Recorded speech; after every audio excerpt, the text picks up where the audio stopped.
Hello and welcome to Newsbreak. I'm your host, Nick Steffens. Coming up later in the show, we'll take a look at state basketball, but first, today's top stories. Mid-Prairie and Washington High School individual speech teams joined other Southeast Iowa speech teams over the weekend at Mount Vernon High School for the individual speech district contest. Mid-Prairie speech and drama coach Christine Meter said that 16 of their 17 individual events will be advancing to the state speech contest on March 11th at North Scott High School. Mid-Prairie will send the following students to the contest: Hayden Bailey, Jacob Carrillo, Kennedy Fay, Harley Gelling, Isadora Good, Jack Greiner, Logan McClellan, Daniel Rogers, Caroline Schrader, and Avery Schlaubaugh. Mid-Prairie's Jillian Clark also performed at districts and received a Division II rating in solo improv. Washington High School's individual speech team will send 9 of their 18 individual events onto the next level of competition. Those individuals include Quincy Griffiths, Quentin Garibay, Molly Klinsman, Rita Dew, Keegan Colby, Maya Broody, and Luna Morris. Belly Lujan qualified for state competition, but she's unable to attend the state contest. The New London Journal is adding another chapter to its history. The paper, whose roots trace back well over 100 years, is transitioning ownership to the employee-owned Southeast Iowa Union. The transition of ownership began with the March 2nd edition. Readers shouldn't expect wholesale changes to the newspaper in coming months, publisher Matt Bryant said. The paper will continue as a weekly title distributed by mail on Thursdays. Increased local content will be a staple going forward, as the reporting team from the Southeast Iowa Union will support and supplement current contributors, according to Bryant. As Washington County's communities prepare their budgets for next fiscal year, many have large sums dedicated to contracts with the county for law enforcement coverage. This budget season, however, officials expect that bill to go down slightly in most cities. Those officials say the city of Riverside plans to allocate an extra $70,000 to its typical share of expenses, derived from a formula based on local property valuations and population counts. Municipal officials said they understood the city had a disproportionate impact on police resources thanks to the Riverside Casino. Riverside Mayor Alan Schneider said at a meeting in January, "I think it was 240 calls for service in the fiscal year 21 and 259 in fiscal year 22. At a Board of Supervisors meeting Tuesday, Washington County decision makers authorized the amounts proposed for next fiscal year's contracts. Those numbers now go to their respective city councils for approval. Sheriff Jared Schneider said every other city's price would decrease thanks to Riverside's expected payment, which would bring the city's annual expenses above $220,000. The change puts them back on track with projected costs when the area started pitching law enforcement contracts. And another change from previous contracts, the fiscal year 2024 formula uses 4-year average property valuations rather than just the current year's numbers. Jared Schneider said the change would minimize the impact of changes in state law, such as the recent statewide adjustments to residential property tax valuations. We're going to take a quick break, and when we come back, we'll take a look at the weather and sports. Since 1905, Kelowna Cooperative Technology Company has helped our communities stay connected with the latest advancements in clear, dependable telecommunications services. KCTC provides rural Iowans with access to high-speed fiber internet, as well as phone, television, computer repair, and cybersecurity solutions. We're also proud supporters of local organizations and area schools within the community. KCTC, keeping Kelowna connected.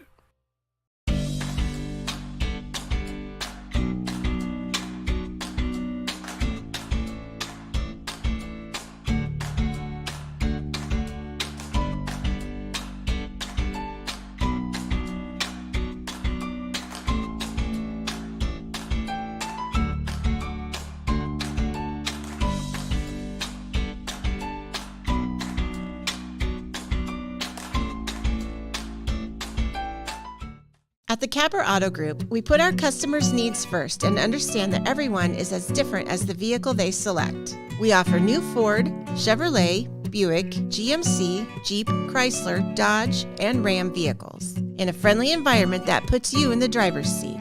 When it comes to service, we maintain factory-trained technicians and competitive pricing. The Capper Auto Group still believes that service after the sale provides the best customer experience. Come see the Capper experience for yourself.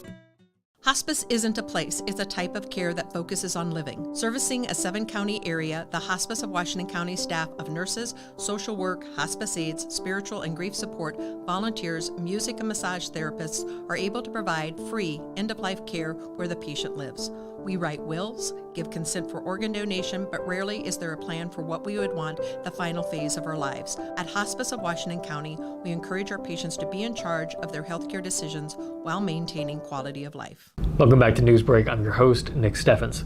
Every 5-day forecast coming up, but first obituaries. Bonnie Lee Lydon of Birmingham passed away on March 1st at the age of 79. A memorial service will be held at 2 p.m. March 6th at Cranston Family Funeral Home. Ina Ray Gappa, formerly of Washington, passed away on February 27th at the age of 85. Services will be held at a later date. Bentley Funeral Home is in charge of the arrangements. Shirley Jean Fickle-Hogue of Fairfield passed away on January 7th at the age of 90. Services will be held at 5:30 p.m. March 8th at Snyder and Hollenbaugh Funeral Home. That was obituaries. It is now time for your 5-day forecast. We had some gloomy weather to start our day, but the sun has begun to poke out and the high is 47. The weather should be decent for this weekend with a high of 51 and sunny skies tomorrow. Sunday will be even warmer at 55 and be mostly cloudy. We'll start our work week Monday with a high of 56 with cloudy skies in the morning, but it'll clear off in the afternoon. Finally, on Tuesday, temperatures will drop down to 47 and it will be cloudy. We'll take another quick break, and when we come back, we'll take a look at sports. Federation Bank is a locally owned bank providing award-winning customer service. We believe that we are more than just a federation of banks, but a federation of communities, serving Brighton, Richland, Wellman, and Washington, Iowa. Federation Bank's highly skilled staff is here to make sure you are able to accomplish your personal and professional goals, whatever they may be. Federation Bank, your family bank.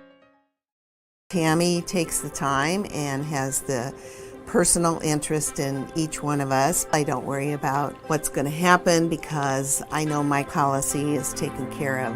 She pulls what I need and puts it together, which is the program I get from her. Every year she calls around September or so and says, there's changes again, and I'm going to do the best thing for you. It's been perfect. She does a great job.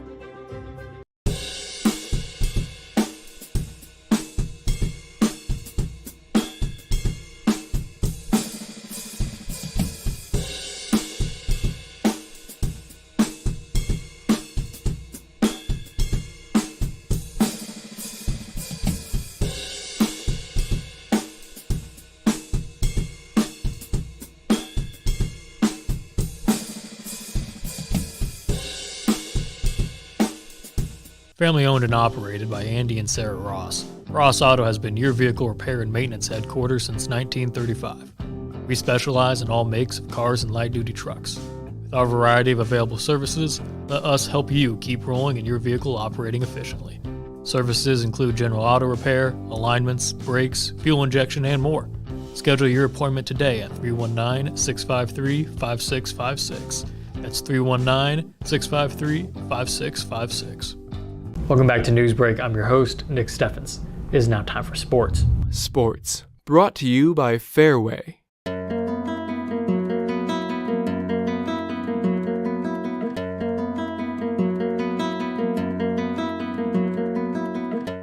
The Winfield Mount Union girls basketball team made its triumphant return to Des Moines on Wednesday, as Wells Fargo Arena welcomed the Wolves in for the Class 1A state quarterfinals.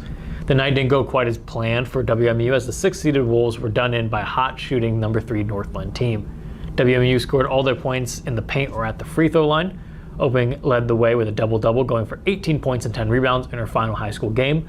Buffington nearly had a double-double herself, finishing with 10 points and 9 rebounds. The Wolves finished the season 22-2 in their first year under Coach McGray. WMU won the North Division and made its first state tournament since 1998. McGray was just a freshman at the school. The Wolves will lose its entire starting lineup to graduation. The list includes Oping, Buffington, Keaton, Townsley, Anderson, and Malone. New London is heading to Wells Fargo Arena next Monday looking to make a run at the Class 1A state title. The number 8-seeded boys Tigers will take on top-seeded Grandview Christian that has yet to lose, sitting at 24-0.